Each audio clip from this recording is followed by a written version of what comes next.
What is going on? My name is Radies, and in this video, I'm going to be explaining exactly how you can get your real estate license in 2021 in Ontario. If you're new to my channel, I post a lot of videos about real estate, being a real estate agent, real estate investing, all sorts of different things as well due to entrepreneurship and just investing in general. So if you are new around here, make sure to subscribe so you can stick around for other videos. So, if you aren't already aware, in the past, to get your real estate license in Ontario, you used to go through a system that was made by Humber College. Now, unfortunately, that college is closing down, and there is now a new way to get your license.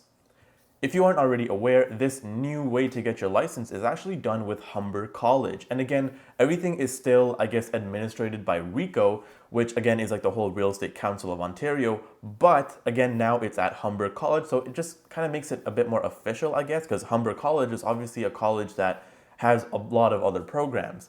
Before, Aurea was just a college that just did real estate. Again, now it's a bit more, I guess, official, if that really makes sense. So step one, I guess, would to really understand if, hey, do you actually want to become a real estate agent, right? If you're just doing it for the money, again, I really want you to think about if this is really the best thing for you to do. Obviously, I have my real estate license, and I do want to say being a realtor is not just easy money, or you don't just, sell a couple houses every year and just make 100 grand. Like, that's not really what the career is, although a lot of people might make it to seem that way. So again, I'd say step one is really understand, hey, are you an outgoing person? Do you want to work with clients? Do you love real estate?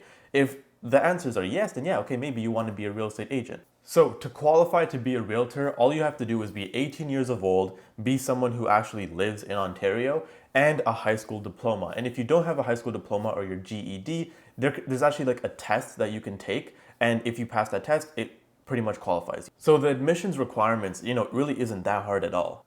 So the learning path is pretty much what they call it at Humber, and it's actually a 3-step process. So step one actually consists of 5 courses, 2 simulation sessions, and 4 exams. Now you have a maximum of 2 years to complete this process, but I have heard stories where people have been able to do them in a couple of months, like 4 to 6 months. So again, this is kind of like a self-paced thing where it's not like, you have to go for the full 2 years. If you want to fast track and zoom ahead, you are able to do that as well. Another thing to note is obviously a lot of this can be done online. Again, I'm not 100% sure if you can do the 2 simulation sessions online, but from my understanding, I don't think there's any other way but to do it online due to our current circumstances. Again, with that being said, it's pretty amazing that you can pretty much do the exams online as well. Back when I was getting my real estate license with Aurea, I did have the privilege of learning online, but I had to go in person to do all the exams. And let me tell you something. Finding a time that suits your best needs always used to be a hassle, but now I'm assuming you can probably just write it whenever you want. So the 5 courses, the 4 exams, and the 2 simulation sessions, how much is that going to set you back? Well, in total, from what I'm seeing is it's going to cost you $3,590. So again, if you want to really round up, around $4,000. Again, that is just for the step 1 of the learning path. So what about step 2 and step 3? Let's get into that. So step 2 is actually where you register with RICO, and again, this is probably the most expensive. At least I remember when I did it, I believe this costed around $2,000, maybe even a bit more than that. So again, this is after you're done your 5 courses. So whether that takes you 6 months or 2 years, remember, you will be hit with those RICO fees and all those crazy things.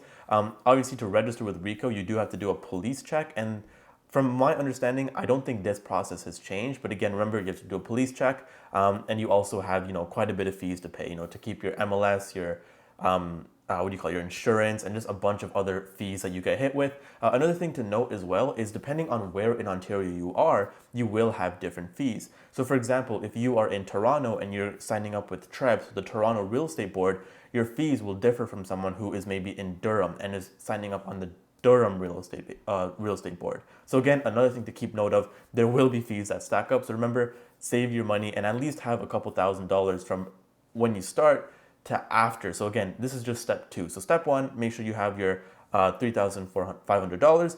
Step 2, make sure you have a couple extra $1,000 just so you have money for all these fees. Obviously, to become registered with RICO, you need to pick a real estate brokerage. And now I did make a video about this in the past, but I'll probably make another one if this video gets a lot of likes. So if you want to see another video where I talk about how to pick a real estate brokerage, make sure you smash the thumbs up button. But again, remember, I do already have a video. I made it, I believe, in like 2018 or 2019. Go check that out as well. So after you pick a brokerage, there is pretty much not really anything else you need to do to, I guess, get your license. Because obviously once you're brokerage, you can start trading, but there is something called step 3, which is the post-registration phase.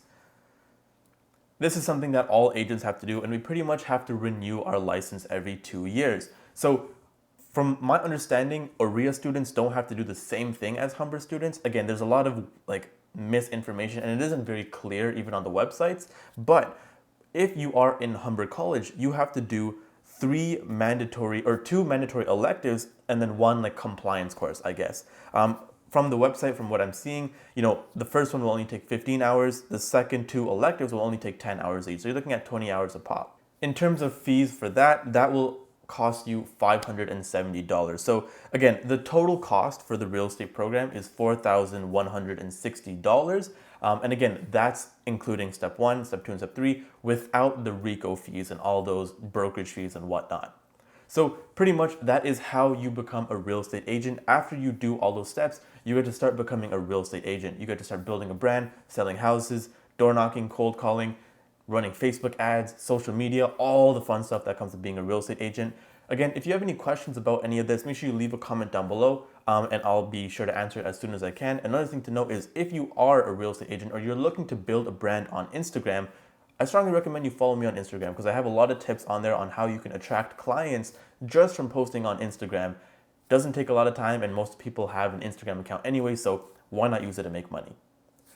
Until next time, my name is Radies. Again, make sure you click the links down below. There's a bunch of stuff in there. Free resources, a free Discord chat. You can follow me on Instagram. I also have a course on how you can get clients from Instagram. I also have a course on how to be successful doing whatever you want to do. But remember, until next time, my name is Radies, and stay seeking success.